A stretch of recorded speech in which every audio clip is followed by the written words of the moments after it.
Alright, what's up, guys? So, Rebound has uploaded a video titled Worst Teams in NBA History. I thought they said it was at the time, the Charlotte Bobcats. They had that bad record. I remember I watched the highlight thing of them. I was like, dang, man.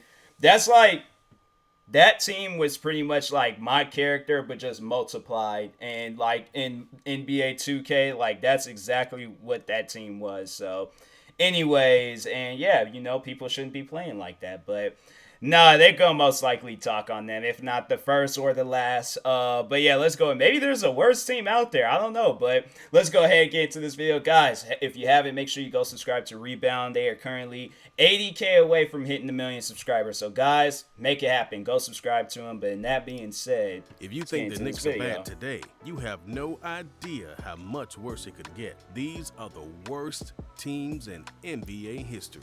Like many new expansion teams, when the Miami Heat had joined the league in 1987, along with the Hornets, Timberwolves, and Magic, they had been ill-equipped to compete with already established franchises. In their first official season during the 1988-89 season, the Heat were expected to compete on a level playing ground with the rest of the league's established franchises. The Heat, on the other hand, were left with the talents of young rookies and veteran journeymen to draw in the local attention needed to survive. It's like, bro, he hyped for no reason. They failed miserably. 17 games into the season, and they had failed to have so much as won one game either home or away.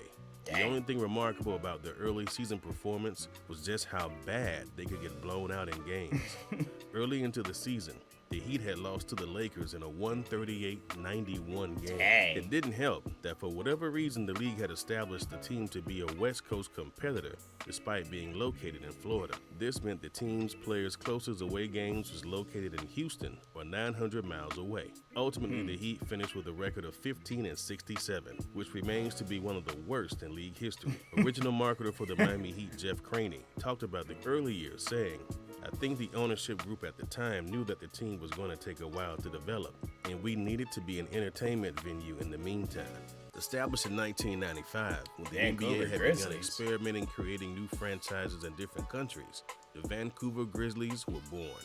It had been the first time since the 1940s the NBA had created a team in Canada, since the one-season failure of the Toronto Huskies. I think it was Illy. Shout out to supporter of my live stream, but yeah, he was telling me about this, like how they had like a Vancouver had a team, and it's like they should have like more like out of country like expansion teams. I'm like, I mean, it can happen, it can work, but I don't know. Like it's that traveling back and forth stuff. That's what I'm like, hey, that's gonna probably be a problem. So who knows? With NBA ratings skyrocketing in a way the league had never seen before, league officials decided it was now the perfect time to try again.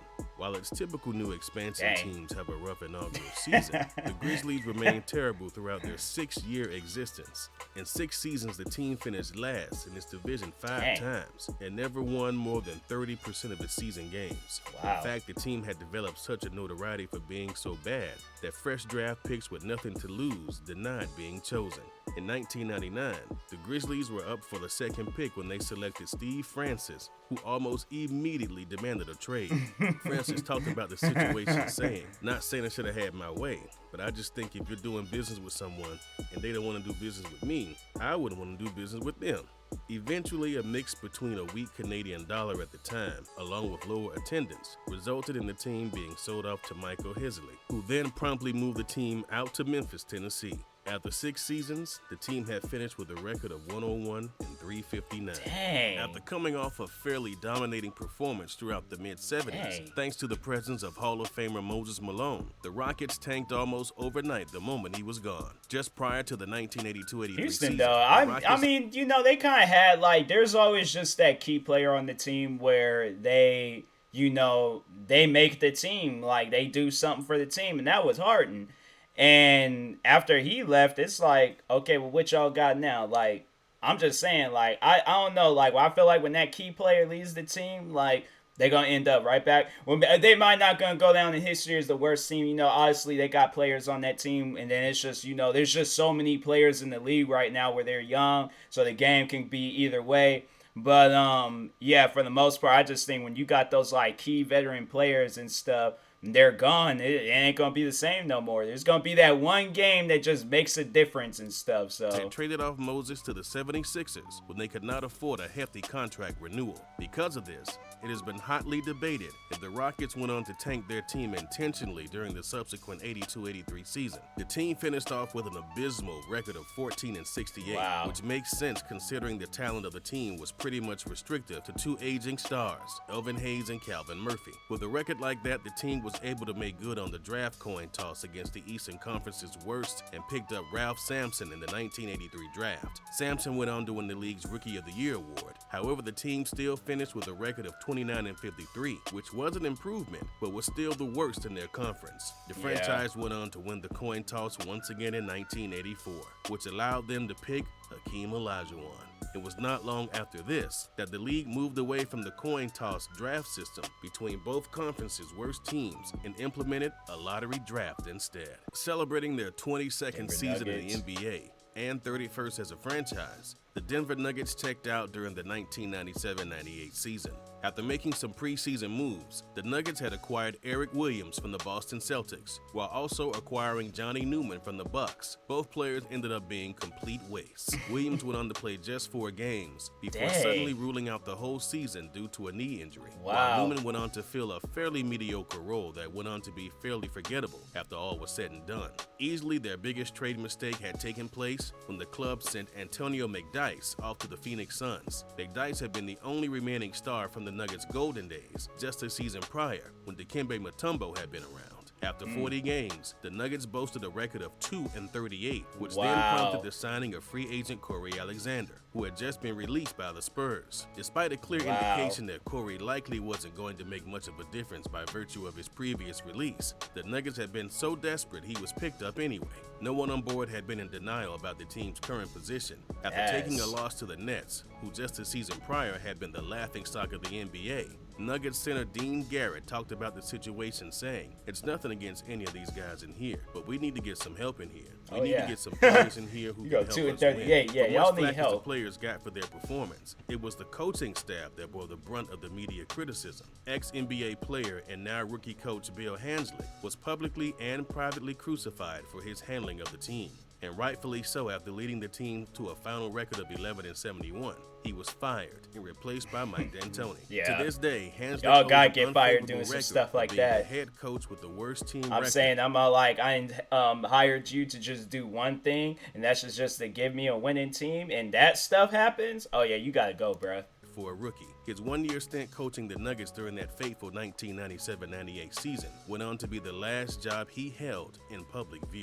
While many teams' failures can be traced back to the decisions made by the coach, they're doing good now that they got what's his name, Luka Doncic or something like that. Is that how you pronounce his? I don't freaking know, bro. But anyway, Luka, all right, they seem like that they doing good now with them on the team. The Dallas Mavericks' troubles in the 1992-93 season began a year before. Just prior to the don't start they got of the Porzingis too, or is that did he get traded? I don't know. I don't be following where these players, like, whether they stay or whether they're going. So I don't know. I'll have to look it up afterwards after this video is over. So I don't need people spamming the comment section saying the same thing over and over again. I know how to spell. I can look up names on my own well-being. But Tarpley to an NBA lifetime ban to violating the league's substance abuse policy.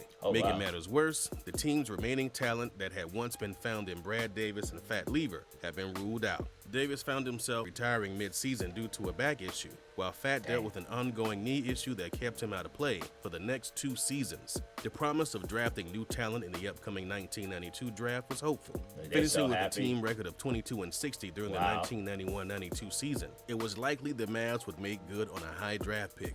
And they did. The Mavs received a first-round 4th pick in the 1992 draft that birthed Ohio State guard Jim Jackson.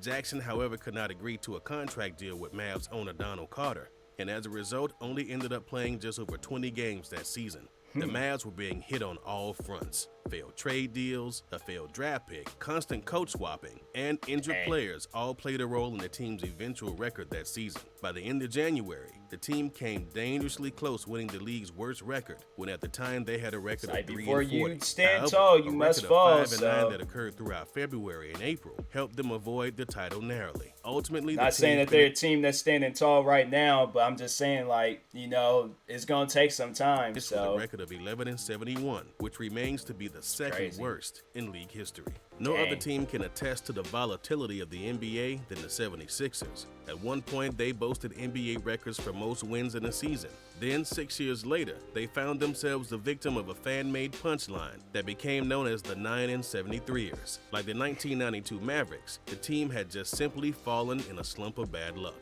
For starters, the team's roster that once led the franchise's second championship in 1967 had mostly vacated. Now in the 1972-73 season, the last member of that Sixer dream team, Billy Cunningham, had left to play in the ABA, while head coach Jack Ramsey left to coach the Buffalo Braves. The 76ers replaced Ramsey with Roy Rubin, who coached basketball for 11 years in college, but had no experience in a professional league or a major college. The 76ers went on to lose their first 15 games, which stirred tensions between the players and staff, who had been convinced Rubin was a con artist. While there was no evidence to suggest such, the 76ers fired him anyway for failing to perform after leading the team to a record of 4-40. Why are they showing stuff like that, man? 4-47, bro? Dang. I'm like, what is y'all doing? 7. Rubin was replaced by ex-76er Kevin Lockery, who was only able to just barely salvage the team's record by going 5-26. Crazy enough, the team's record could have been much worse if not for their 5-7 record coming out of February. Ironic, too, that their matchups during that run had been against the league's best, and yet they had managed to win against them. They left their run on a total record of 5-77 before losing out on their next 13 games. They won. It's like because the other team fell sorry. The record stands to this day for the worst franchise record in a standard 82-game season. The team also boasts a 9th place record for most losses in a season, which occurred during the 1972-73 season with 20 games. Taking the #1 spot in worst win-loss ratios in the history of the league. Charlotte Bobcats. Bobcats. Franchises that exist or have existed is the Charlotte Bobcats, having just won 7 games. I was about to say, if they wasn't on this list, I'd been like, hey, yo, what's going on here? Like, I'm not understanding. And lost 59. The Bobcats finished the shortened 2011-12 season with a winning ratio of 106. While crazy. It would be a lot better look for both Jordan and the Bobcats had there been issues with their team and some bad luck, that just simply wasn't the case. The Bobcats suffered simply because of lack of talent. Their starting roster essentially played around the talents of both rookie Kemba Walker and 2-year veteran Gerald Washington. If you're wondering just how dominant they both were, together they averaged a score of 27 points a game, 6 rebounds a game, and 6 assists per game. Now that's just 2 of the team's greatest players putting up what LeBron puts in on a bad night. I know. In other words, the Bobcats were essentially doomed from the start. It didn't help that they had traded a future first-round draft pick in exchange for Tyrus Thomas, who contributed little as well. Offensively, the Bobcats were pathetic with an offensive rating of 95. Charlotte scored 95 points for every 100 possessions.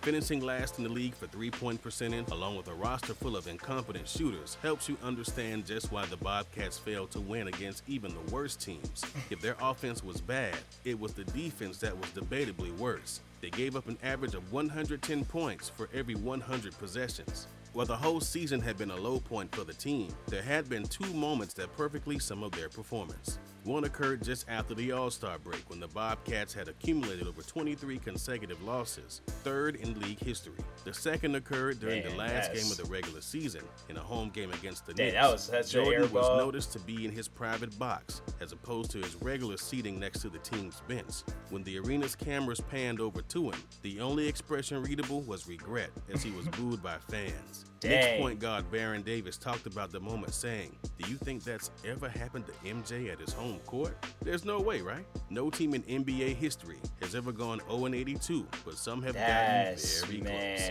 The reason that this will never happen in the NBA comes down to the amount of games played per season, as well as injuries and when star players are out. Think of it this way. The season the Warriors went 73-9, they lost to the Pistons and Timberwolves, which were both teams that were expected to get blown out. If you've enjoyed this video, then we're sure you'll enjoy the next one. Click on right now and enjoy. Like I said, I think that there are at times where players, they feel bad and they just like, hey, you know what? Let's just give them this W tonight because, they haven't won. So it's like at least let them go with that, with this season saying, hey, we beat prime Chicago Bulls or prime Lakers or prime Golden State Warriors. But yeah, it just every other game, it just wasn't their game. Like, that's crazy, man. I feel sorry for them players. I feel sorry for everybody. But anyways, this was a pretty good video. Make sure you guys, if you haven't, go subscribe to Rebound for more videos like this. Like, subscribe to me too. I will talk to you guys later. Thank you guys for watching, and peace.